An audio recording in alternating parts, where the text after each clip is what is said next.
Hello and welcome to this week's episode of Conservation Diaries. We started off this week with a superb sighting of the Nambiti boys doing what they usually do, keeping the grass flat. We followed a bit of a distance behind them as we could see that they were on the stalk. There were a few wildebeest up ahead that they were eyeing, but alas, no luck. After a short stalk, they decided their bellies were full enough and decided to lie down instead. Buffaloes are regarded as bulk grazers, but as winter slowly approaches, they will very often adapt once their graze becomes minimal, and they will start turning to browsing. There are some animals like the buffalo that have that ability to adapt, hence why they are such a successful species. As buffalo bulls get a lot older, they slowly but surely start to lose a lot of hair on the side of the body, and bare patches start to appear.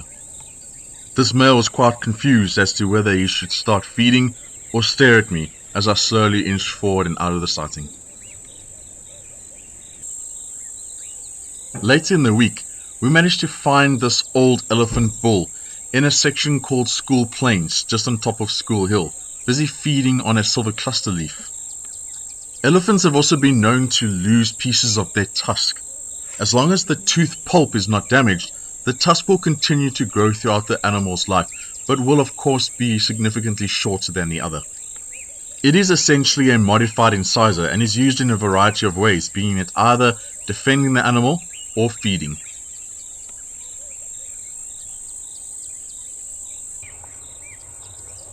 The northern pride has been seen recently hanging around the Buffalo Pools area, and it is thought that they might be on a kill. Lions doing what lions do best, they tucked the kill away in some dense foliage, and all I could hear was the scraping of the bones. Lions will very often make use of what is known as a connasheal shear, which is the first molar and fourth premolar in the animal's jaw, which ultimately forms a cutting edge. This is what they use to scrape as much meat off the bones as possible.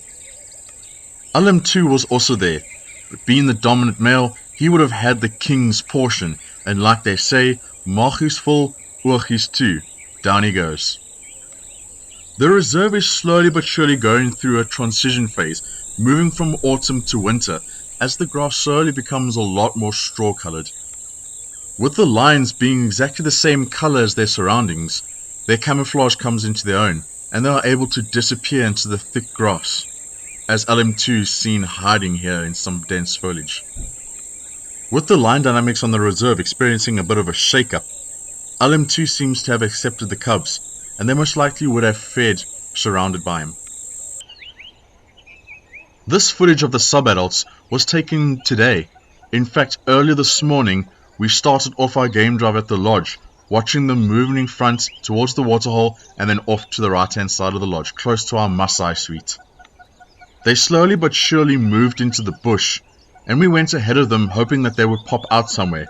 They popped out in a small pan just off Bypass Road and carried on playing with each other. Even though these lions are still regarded as sub-adults, they still retain a little bit of that childlike cub-like behavior.